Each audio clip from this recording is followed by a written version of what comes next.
Hello everyone. मैं अभिषेक कुमार आप सभी का एक बार फिर से स्वागत करता हूं। आप सभी का एक बार फिर से स्वागत करता हूं स्टडी फंडा प्लेटफॉर्म पे। हमारी टीम स्टडी फंडा की तरफ से CDS2 2022 के एस्पायरेंट्स के लिए स्प्रिंट सीरीज लॉन्च की गई है। इस वाली वीडियो में मैं आपके साथ CDS का सेकेंड पेपर जो कि GS का पेपर होता है उसके साइंस के प्रीवियस ईयर क्वेश्चन डिस्कस करूंगा। तो चलिए शुरू करते हैं। इस वाली वीडियो में मैं आपके साथ CDS1 2021 जो कि आपका लास्ट ईयर फेब के महीने में कंडक्ट हुआ था उसके क्वेश्चंस, उसके साइंस के प्रीवियस ईयर क्वेश्चंस डिस्कस करूंगा। तो चलिए फिर स्टार्ट करते हैं इसको। सबसे पहला क्वेश्चन देखते हैं। Cell wall is not present in the cells of. Cell wall किस में प्रेजेंट नहीं होता? सेल वॉल आपका बच्चों ह्यूमंस के सेल में प्रेजेंट नहीं होता। ठीक है, अब ये देखते हैं कि सेल वॉल होता क्या है। तो सेल वॉल एक आपका प्रोटेक्टिव लेयर होता है। प्रोटेक्टिव लेयर की तरह ये एक्ट करता है and and it makes cell rigid, very rigid. ये सेल को बहुत ही रिजिड बना देता है। ठीक है, अब सेल वॉल प्रेजेंट किस किस में होता है? तो सेल वॉल आपका प्रेजेंट कहाँ कहाँ होता है? तो सेल वॉल आपका फंजाई, बैक्टीरिया, एल्गे, ये जो भी आपके प्रोकैरियोट्स है इनमें प्रेजेंट होगा और प्लांट्स में प्रेजेंट होगा। ठीक है, सेल वॉल आपका यहाँ प्रेजेंट होता है। चलिए अगला क्वेश्चन देखते हैं। अगला क्वेश्चन क्या कह रहा है? A child receives a tall beautiful plant as a birthday gift from his father with a quiz. The father asked her how she would verify whether this tall plant was a progeny of both tall plant or one tall and one short plant. How she could verify this through। देखो, इसमें पूछ रहा है कि एक father है, उसने अपने बच्चे को वेट एक फादर है, उसने अपने बच्चे को एक टॉल ब्यूटीफुल प्लांट गिफ्ट किया। ठीक है, और वो फादर पूछ रहा है, उसने एक क्विज भी दिया और पूछ रहा है कि बताओ कि ये जो टॉल प्लांट है, इसके जो ये जो आपका टॉल प्लांट है, इसके जो पेरेंट्स हैं, क्या ये टॉल प्लांट है? ये बोथ टॉल टॉल प्लांट है या एक टॉल एक शॉर्ट प्लांट है? तो हमें ये कैसे पता चलेगा कि इसके पेरेंट्स इनमें से कौन से होंगे? तो हमें ये पता चलेगा through the process of self pollination. जब हम इस टॉल प्लांट को में सेल्फ पॉलिनेशन जब ये टॉल प्लांट सेल्फ पॉलिनेशन करेगा तब इसके रिजल्ट सामने आएंगे। सपोज करिए कि अगर ये टॉल टॉल प्लांट है, ठीक है, अगर ये कंप्लीट टॉल टॉल प्लांट से बना हुआ है तो इसकी जो जनरेशन आएगी, अगली जनरेशन आएगी, वो भी प्योर टॉल प्लांट्स रहेंगे। ठीक है, वो भी प्योर टॉल प्लांट रहेंगी। बट अगर ये एक टॉल और एक शॉर्ट प्लांट से मिलके बना है तो इसकी जो अगली जनरेशन आएगी वो उसमें एक शॉर्ट प्लांट होगा। तो उससे हमें पता चल जाएगा कि ये इससे बना है या इससे बना है। समझे आप? जब हम इस ब्यूटीफुल टॉल प्लांट को सेल्फ पॉलिनेशन करवाएंगे तो उसका जो रिजल्ट आएगा उससे हमें पता चलेगा कि क्या इसके जो प्रोजेनी है वो ये है या ये है। ठीक है, तो आंसर होगा आपका ऑप्शन बी। चलिए अगला क्वेश्चन देखते हैं।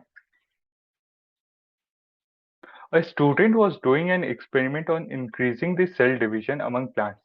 She asked her supervisor to suggest a specific plant hormone for the same. Had you been her supervisor, which plant hormone would you suggest? अब देखो, सबसे पहले हम ये देखते हैं कि प्लांट हार्मोन होते कितने टाइप के। देखो, प्लांट हार्मोन बेसिकली 4 टाइप के होते हैं। सबसे पहला ऑक्सिन। अब आपका जो ये ऑक्सिन है, it promotes it is a growth regulator. It regulates plant growth and development. Plant growth and development. Oxygen जो होता है आपका, ये प्लांट की ग्रोथ और डेवलपमेंट को रेगुलेट करता है. दूसरा हार्मोन होता है इसका जिब्रेलिन लिंस. जो ये जिब्रेलिन्स हार्मोन होता है, it is also growth hormone, but ये जो है, ये आपके स्टेम की ग्रोथ को रेगुलेट करता है. क्या होता है जिब्रेलिन? तो जिब्रेलिन भी एक ग्रोथ हार्मोन होता है, and it helps in the growth of stem. जो आपकी स्टेम होता है प्लांट का, ये जो सपोज करिए ये प्लांट है कोई, तो ये जो एरिया है, इसकी ग्रोथ को जिब्रेलिन मेंटेन करता है. ठीक है. तीसरा प्लांट हार्मोन कौन सा है? तो तीसरा है एब्सिसिक एसिड. अच्छा, ये जो है, ये ग्रोथ इनहिबिटर का काम करता है. ये ग्रोथ को स्टॉप करता है. It acts as a in growth inhibitor. ठीक है. ये कैसे एक्ट करता है? इसके इफेक्ट से जो प्लांट होता है, उसमें विल्टिंग ऑफ लीव्स, मतलब जो प्लांट है वो अपने पत्ते, जो आपने देखे ना कि प्लांट एक वक्त पे अपने पत्ते झड़ वो अपने शेड कर देता है, वो ड्यू टू एब्सिसिक एसिड, उस वजह से उसके पत्ते झड़ जाते हैं. It is a growth inhibitor. ये नेगेटिवली प्लांट की ग्रोथ में परफॉर्म करता है. अब चौथा एक हार्मोन है साइटोकाइनिन. काइनिन. तो जो आपका साइटोकाइनिन है, इट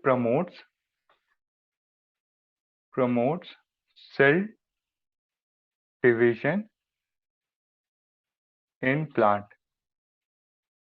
साइटोकाइनिन का क्या रोल होता है? It promotes cell division in plants in areas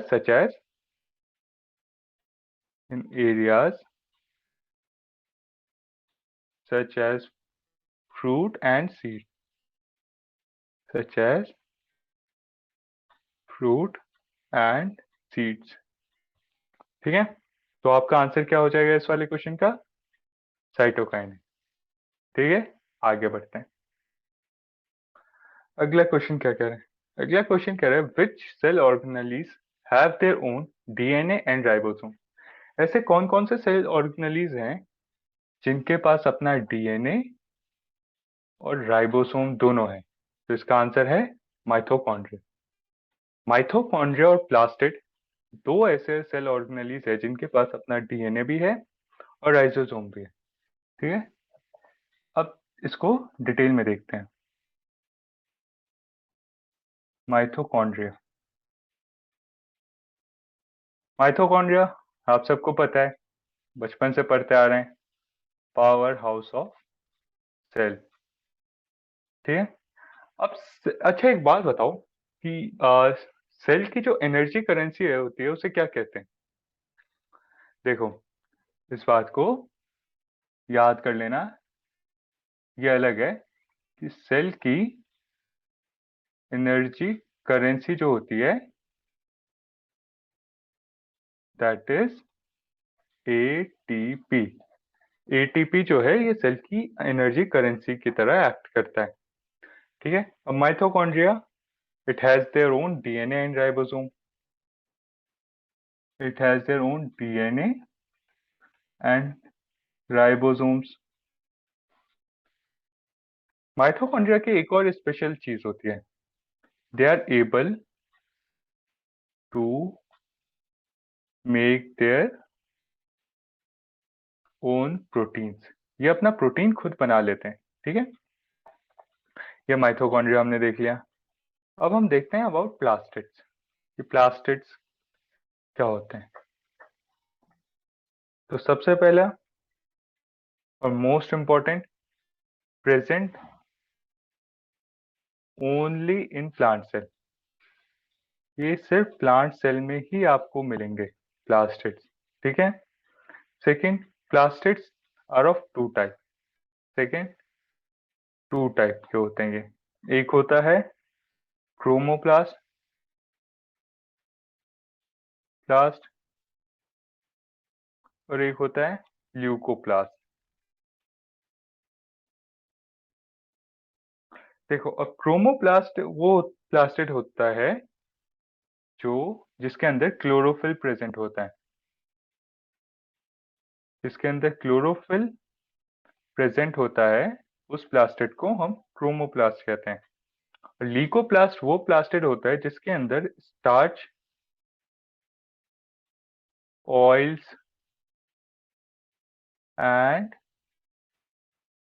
proteins are present, जिसके अंदर स्टार्च, ऑयल और प्रोटीन प्रेजेंट होता है, उस प्लास्टिड को हम लीकोप्लास्ट कहते हैं, ठीक है।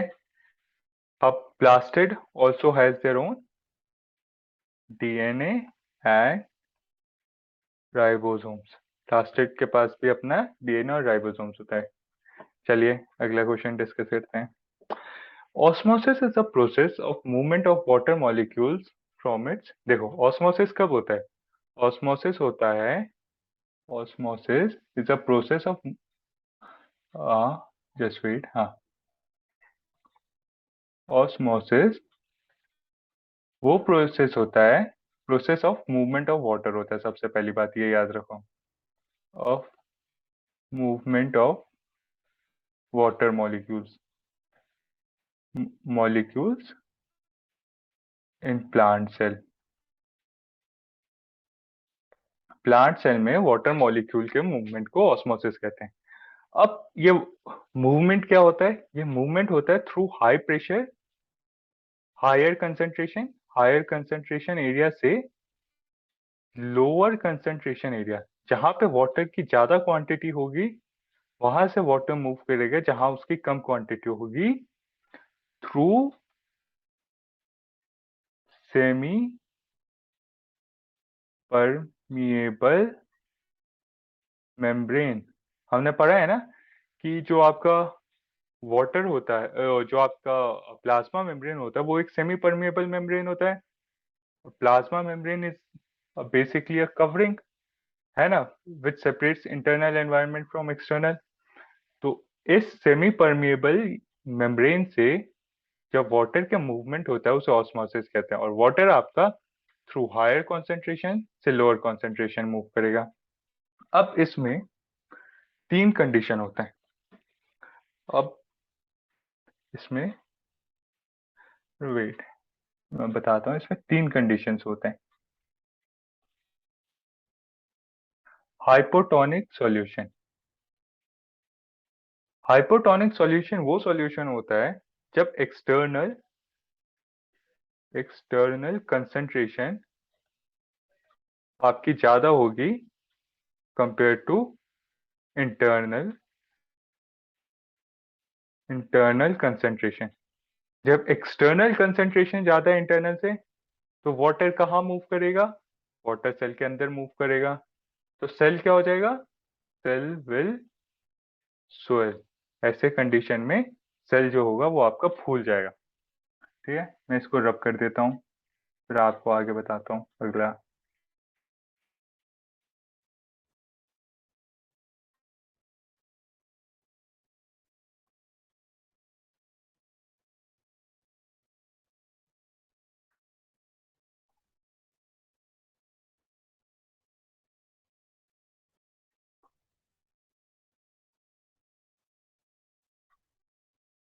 दूसरा दूसरा होता है आपका आइसोटोनिक।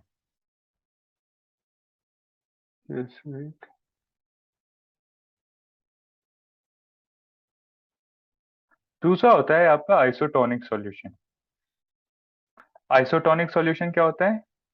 जब आपका external concentration is equals to internal concentration, जब आपका बाहर का कंसंट्रेशन और अंदर का कंसंट्रेशन सेम होगा, वैसे सॉल्यूशन को आइसोटोनिक सॉल्यूशन कहते हैं।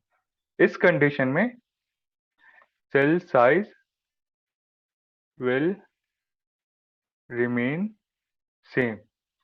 ऐसे कंडीशन में आपका जो सेल का साइज है वो सेम रहता है, ठीक है। और तीसरा एक होता है, उसको कहते हैं हाइपरटोनिक सॉल्यूशन। Hypertonic solution. अब हाइपरटोनिक सॉल्यूशन क्या होता है? जब एक्सटर्नल कंसंट्रेशन आपका कम होता है as compare to internal concentration. इस केस में आपका पानी सेल के अंदर से बाहर जाता है, तो सेल विल श्रिंक। तो ऐसे केस में सेल जो होता है आपका वो सिकुड़ जाता है, ठीक है। तो इसका आपका सही आंसर क्या होगा इस वाले क्वेश्चन का? इस वाले क्वेश्चन का सही आंसर होगा option D, higher concentration to lower concentration through semi permeable membrane. ठीक है, आगे देखते हैं।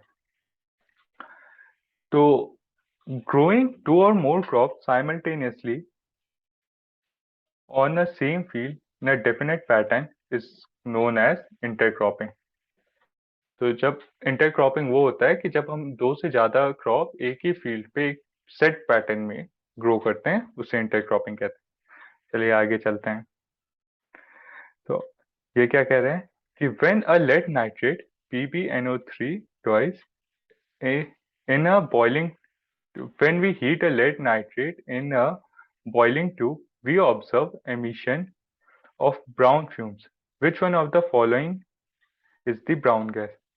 तो देखो, जब हम लेड नाइट्रेट को हीट करते हैं तो आपका, मैं आपको सॉल्यूशन इसका वो केमिकल जो इक्वेशन होती है वो लिख के दिखाता हूँ।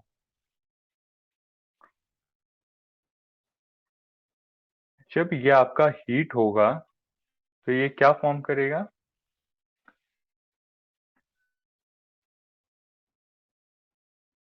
ये 2 है, ठीक है।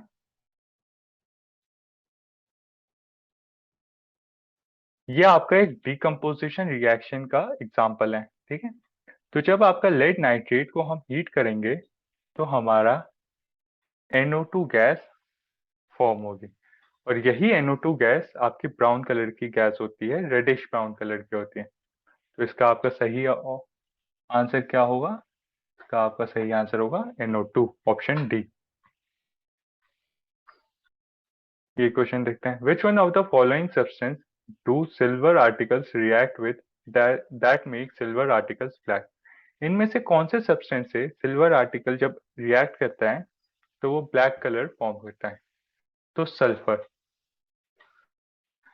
सल्फर जो एयर में प्रेजेंट होता है, जब उससे हमारा कोई भी सिल्वर आर्टिकल रिएक्ट करता है तो it forms a black colour, ठीक है। It forms a black covering over it. इस फिनोमिना को क्या कहते हैं? करोशन। इस फिनोमिना को क्या कहेंगे? इस फिनोमिना को कहेंगे करोशन। करोशन जब आपके आयरन में होता है तब क्या होता है? Reddish brown colour. जब आपका करोशन कॉपर में होता है तो वो क्या होता है? कॉपर क्या फॉर्म करता है? Copper carbonate. हमने पिछले वीडियो में पढ़ा था, आपको याद होगा, है ना। कॉपर कार्बोनेट फॉर्म करता है और ये ग्रीन कलर की कोटिंग होती है। सिमिलरली जब सिल्वर आपका सल्फर के साथ रिएक्ट करता है देन इट फॉर्म्स, तो उस प्रोसेस को करोशन कहते हैं, ठीक है। आगे चलते हैं। Which one of the following metals is kept immersed in a kerosene oil to protect it and prevent accidental fire? तो इसका आंसर है आपका option B, sodium and potassium. They are highly reactive, highly reactive metals. इनको हम kerosene oil में डाल के रखते हैं to prevent it from accidental fire. वरना इनको अगर हम नॉर्मल एयर में रखेंगे तो it will catch fire easily.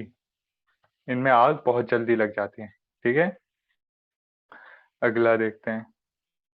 तो ये क्या कह रहा है, solution contain 20 grams of solute in 180 gram of solvent. If the solvent is water, what is the concentration of solution in terms of mass, mass by mass percentage? तो mass by mass percent का formula क्या होता है? mass by mass percent का formula है आपका, mass by mass percent का formula होता है mass of solute divided by mass of solution into 100। अब यहाँ पे हमें क्या गिवन है, सॉल्यूट कितना है 20 ग्राम, सॉल्वेंट कितना है 180 ग्राम्स। तो आपका सॉल्यूशन कितना ग्राम होगा, सॉल्यूशन होगा आपका 200 ग्राम्स, क्योंकि सॉल्यूशन क्या होता है, सॉल्यूट प्लस सॉल्वेंट। तो अब ये सारी वैल्यूज को यहाँ पे रख दीजिए, 20 upon 200 into 100, that makes it 10%। समझ आया आपको? तो आंसर हो जाएगा आपका ऑप्शन सी, 10%। अब ये क्वेश्चन देखते हैं कि ये क्या कह रहा है, विच one of the following element is a non metal but lustrous. तो आयोडीन आपका एक ऐसा एलिमेंट होता है, वेट, हाँ, आयोडीन आपका एक ऐसा एलिमेंट होता है जो कि नॉन मेटल होता है, but it is lustrous in nature. ये दिखने में काफी शाइनी होता है।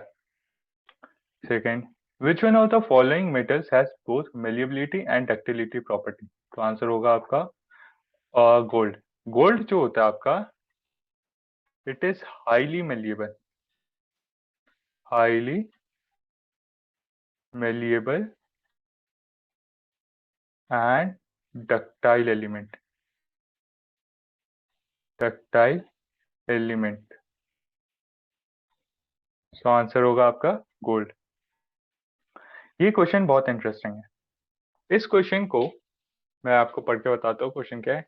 We are given 3 copper wire of different lengths and different areas of cross section. Which one of the following would have the highest resistivity? मैं चाहूंगा कि आप वीडियो को पॉज करो, क्वेश्चन पढ़ो, इसको समझो, और फिर मेरे को इसका आंसर दो, ठीक है? चलिए, तब तक मैं आपको आंसर देता हूँ।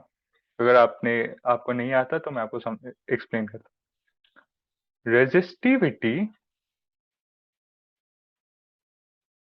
क्या लिखते हैं,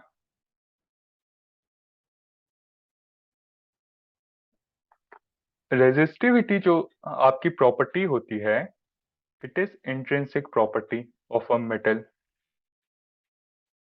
प्रॉपर्टी, ठीक है? ये हर मेटल की अपनी एक इंट्रिंसिक खुद की प्रॉपर्टी होती है। Resistivity can be different for different metal. दो अलग अलग मेटल की रेजिस्टिविटी अलग हो सकती है, ठीक है, इसमें कोई वो नहीं है। So resistivity can be different for different metal. And the most important point, ठीक है, resistivity does not depend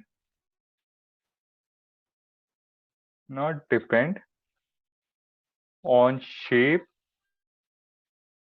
and size of wire. Resistivity आपके शेप और साइज पर डिपेंड नहीं करती है, ठीक है, it is independent of all these thing. वहीं आपका जो रेजिस्टेंस है, इसका फॉर्मूला क्या होता है, रो एल अपॉन ए। रेजिस्टेंस आपका लेंथ और एरिया दोनों पे डिपेंड करता है, बट रेजिस्टिविटी जो होती है आपकी, वो इंडिपेंडेंट होती है, ठीक है? एक पॉइंट और इसमें याद रखना आप लोग कि both resistance and resistivity depends upon temperature। Temperature पे ये डिपेंड करता है, अगर टेम्परेचर बढ़ेगा तो रेजिस्टेंस या रेजिस्टिविटी बढ़ना और घटना वो अपने प्रोपोर्शन में बढ़ और घट जाएगी, ठीक है। तो इस वाले क्वेश्चन का आंसर क्या होगा? आंसर होगा option D, all wires would have same resistivity, क्योंकि हमने पढ़ा है कि resistivity is independent of length and area, ठीक है। अगला क्वेश्चन देखते हैं,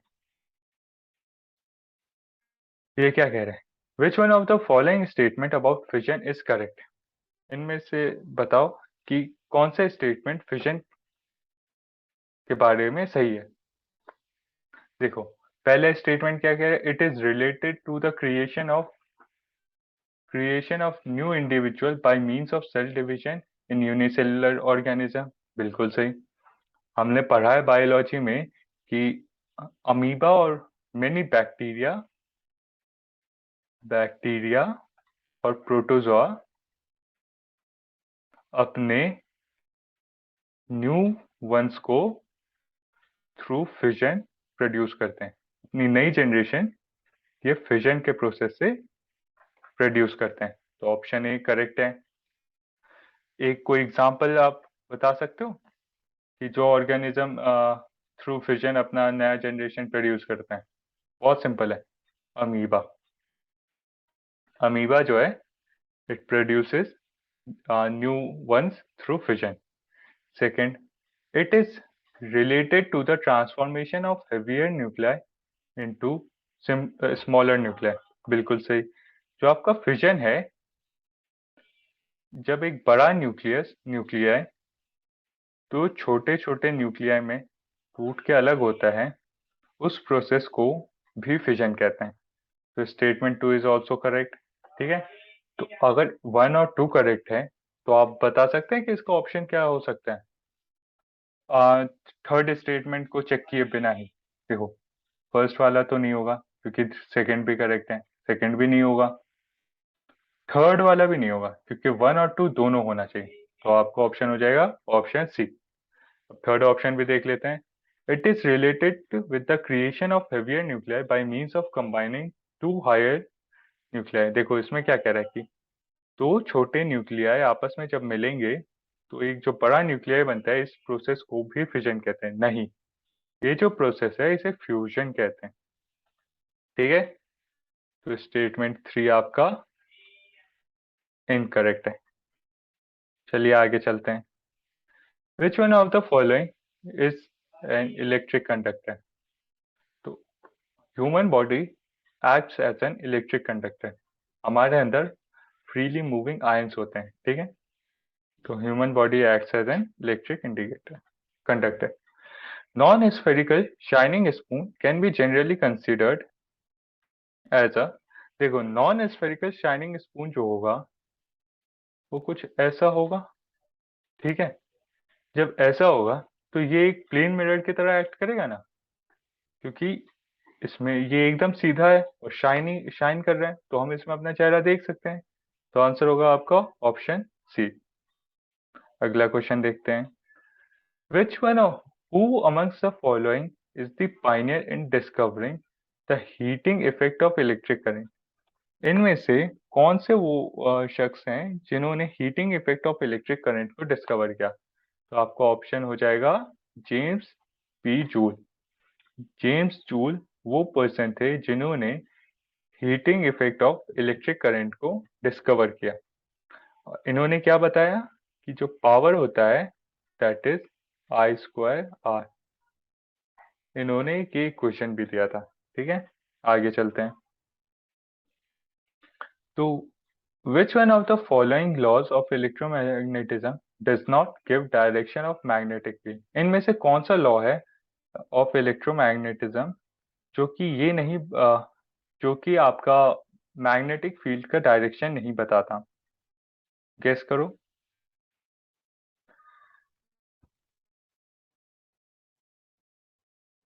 तो इसका आंसर हो जाएगा आपका फराडेज लॉ ऑफ इलेक्ट्रोमैग्नेटिक इंडक्शन। ये जो फराडेज लॉ था ये हमने सोलेनॉइड में यूज किया था। तो ये क्या कहता था फराडेज का लॉ? फराडे का लॉ कहता था कि with changing magnetic field we can produce electric current. ठीक है, तो आपका ऑप्शन हो जाएगा ऑप्शन डी। अब ये वाला क्वेश्चन देखते हैं। An antibiotic is not useful against a virus whereas a vaccine is. Which one of the following is most appropriate reason for this? अच्छा, देखो वायरस जो होता है आपका, वायरस जो होता है ये कोई भी एक बायोकेमिकल पाथवे फॉलो नहीं करता। It does not follow biochemical pathway. Hence, antibiotic is not effective for them. जो एंटीबायोटिक है वो इनके लिए इफेक्टिव नहीं होता है। वहीं एंटीबायोटिक जो होता है आपका, it is effective for bacteria. Bacteria में सेल वॉल भी होता है और वायरस में आपका कोई सेल वॉल नहीं होता। ये ह्यूमन के सेल में जाता है और ह्यूमन के सेल को ही होस्ट बना के, अगर ह्यूमन में आया तो ह्यूमन के सेल को ही होस्ट बना के वो एक्ट करता है। तो इसका आंसर क्या हो जाएगा इस वाले का? A virus does not use biochemical pathway which can be blocked by an antibiotic, but vaccine can boost। अब जो वैक्सीन हम देते हैं, वैक्सीन में क्या देते हैं? वैक्सीन भी मैं आपको एक्सप्लेन कर देता हूँ। वैक्सीन क्या होता है? वैक्सीन जो होता है, आपको डेड माइक्रो ऑर्गेनिज्म हमारी बॉडी में इंजेक्ट करते हैं ताकि हमारा जो इम्यून सिस्टम है वो उससे फाइट करना सीख जाए। और इन फ्यूचर जब वैसा ही वायरस हमें इफेक्ट करे या हमें हम पे हिट करे तो हमारा बॉडी उससे लड़ने के लिए कंप्लीटली प्रिपेयर हो। तो आंसर क्या हो जाएगा? आंसर हो जाएगा आपका ऑप्शन डी।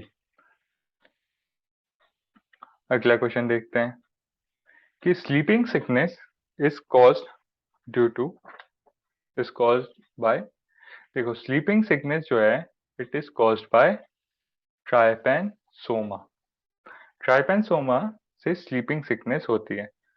अब मैं आपको कुछ और उनके नाम बता देता हूँ पैरासाइट्स के, जिनसे क्या कहते हैं डिजीज होती है। सबसे पहले लिशमानिया। लिशमैनिया,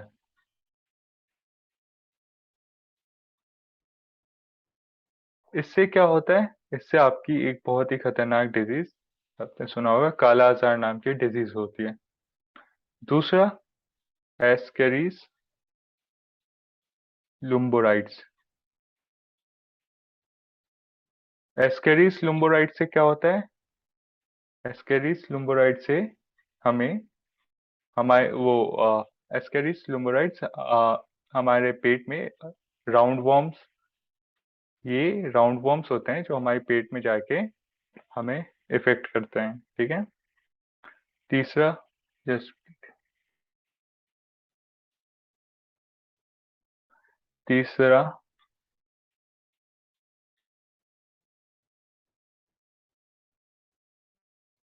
सॉरी, हाँ, स्टेफाइलो लोकी। ये जो है it produces acne. And lastly Helicobacter pylori. Due to this ulcer happens in our body. ठीक है, आगे चलते हैं। Which one of the following is free living animal? इनमें से कौन सा फ्री लिविंग एनिमल है? आपका आंसर होगा ऑप्शन डी। प्लानेरिया जो होता है, these are free living animals. ठीक है, ये आपके इनको फ्लैट इनका एक ग्रुप होता है flatworms. They are free living animals. Okay, आगे देखते हैं। Which one of the following is the structure of cardiac muscle cell? इनमें से कौन सा कार्डियक मसल सेल का स्ट्रक्चर होगा? तो ऑप्शन होगा option D, cylindrical, branched and uninucleated. ये जो ऐसे आपका कार्डियक मसल होता है, उसके ये कैरेक्टरिस्टिक होते हैं, वो इस टाइप का होता है। अब सोच रहे होंगे कि मैं अभी आपको डायरेक्ट आंसर बता रहा हूँ। एक्चुअली इस पेपर में आपने खुद भी रियलाइज किया होगा, ये काफी फैक्ट बेस्ड पेपर है। इसमें एक्सप्लेन करने के लिए ज्यादा चीजें हैं नहीं, ठीक है, तो इसलिए ऐसा हो आपको लग रहा होगा कि मैं डायरेक्ट आपको आंसर बता रहा हूँ। देखो, ये क्वेश्चन पढ़ते हैं कि इनमें से कौन सा एसिड आपके टोमेटो में होता है। तो टोमेटो में होता है आपका oxalic acid. Acidic acetic acid आपका कहाँ मिलता है? विनेगर। सिट्रिक एसिड कहाँ मिलता है? कर्ड में। टार्टरिक एसिड आपका कहाँ मिलता है? टैमरिंड में। नहीं, सिट्रिक एसिड आपका ऑरेंज में मिलता है। जो खट्टी चीजें होती हैं उनमें आपका सिट्रिक एसिड मिलता है। इनफैक्ट कर्ड में भी आपका सिट्रिक एसिड प्रेजेंट होता है। अगला क्वेश्चन देखते हैं। Which one of the following is used in soda fire extinguisher. हमारे सोडा फायर एक्सटिंग्विशर में हम सोडियम हाइड्रोजन कार्बोनेट का यूज करते हैं, ठीक है। आपका जो सोडा फायर एक्सटिंग्विशर होता है, सोडा एसिड फायर एक्सटिंग्विशर जो होता है, it comprises of this of sodium bicarbonate,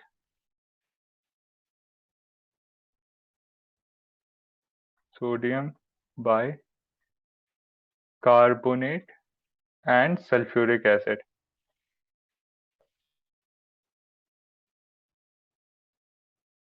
ये आपका इसके अंदर सोडियम बाइकार्बोनेट और सल्फ्यूरिक एसिड प्रेजेंट होता है। इसका मैं आपको केमिकल रिएक्शन भी लिख के दिखा देता हूँ ताकि आपको चीजें और ढंग से समझ आ जाएं। हाँ, सो 2NaHCO3 plus H2SO4 gives Na2SO4 plus 2H2 plus 2CO2, ठीक है। चलिए, which one of the following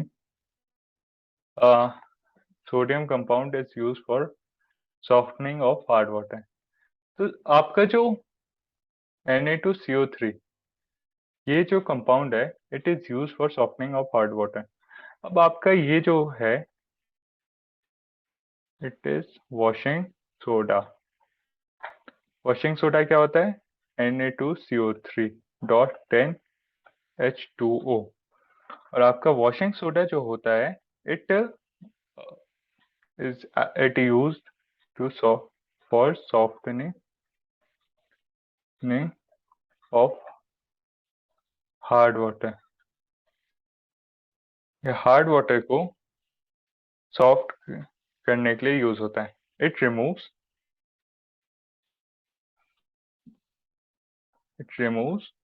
permanent hardness of water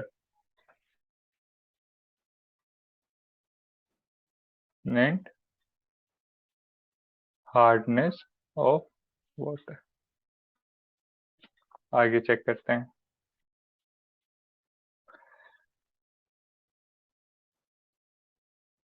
देखें, ये क्वेश्चन क्या कह रहा है।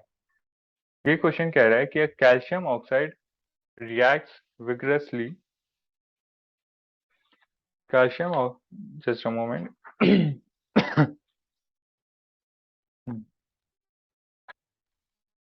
calcium oxide reacts vigorously with water to produce slaked lime, whose solution is used for whitewashing of wall.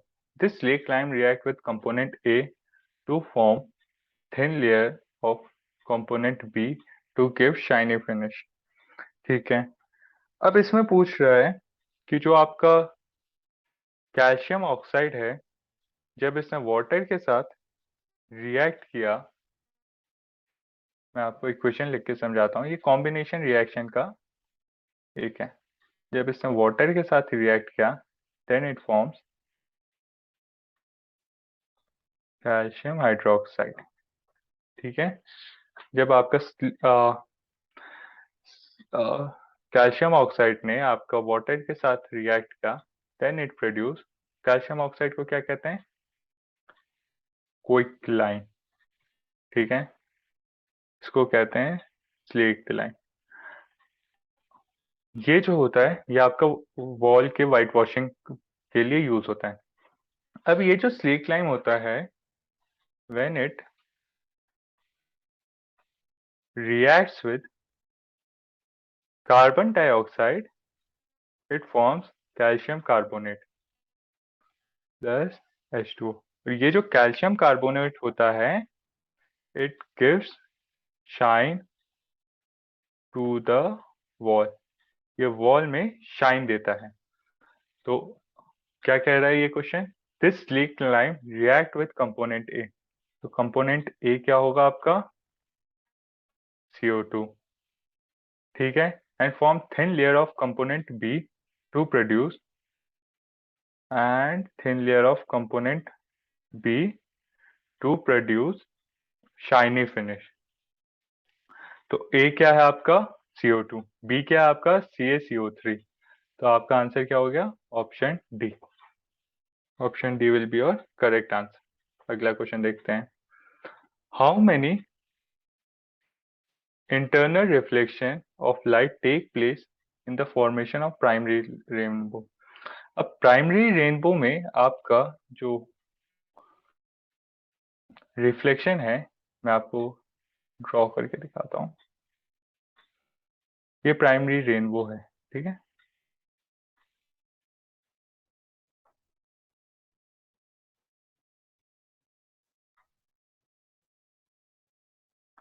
इसमें सिर्फ एक ही बार रिफ्लेक्शन होता है। वहीं जब हम सेकेंडरी रेनबो की बात करते हैं तो सेकेंडरी रेनबो में आपका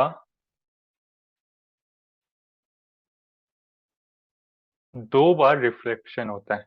तो प्राइमरी रेनबो में आपका सिर्फ एक बार reflection of light take place. ठीक है, नेक्स्ट क्वेश्चन देखते हैं कि direction of acceleration in uniform circular motion is along. देखो, एक ये यूनिफॉर्म सर्कुलर मोशन है। कोई भी बॉडी जब मूव करती है तो इसका, जस्ट अ मोमेंट, जब कोई भी बॉडी मूव करती है तो ये अंदर की तरफ एक फोर्स लगाता है जो इसको खींचे रहता है। This force is called centripetal force. इसका जो direction of movement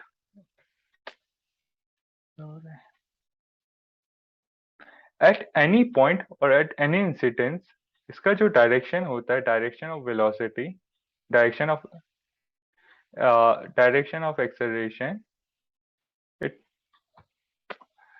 just wait, it is always perpendicular to the force. ये हमेशा फोर्स के परपेंडिकुलर होगा। अगर बॉडी यहाँ है, फोर्स अंदर लग रहा है, तो will acceleration will always be perpendicular to it. ठीक है, तो आंसर क्या हो जाएगा आपका? Option D. Option D will be your correct option. आगे देखते हैं। Weight of an object is due to, देखो वेट क्या होता है? वेट होता है it is a force exerted by the ground on a body. ठीक है, वेट क्या होता है? M × G। It is the force exerted by the ground on the body। ठीक है, तो it is the force exerted by the ground on the body, so this is your weight। size of a particles being studied in a nanotechnology। nanotechnology में हम 1 से 100 nanometre के size of particle को के बारे में पढ़ाई करते हैं। ठीक है, आगे देखते हैं।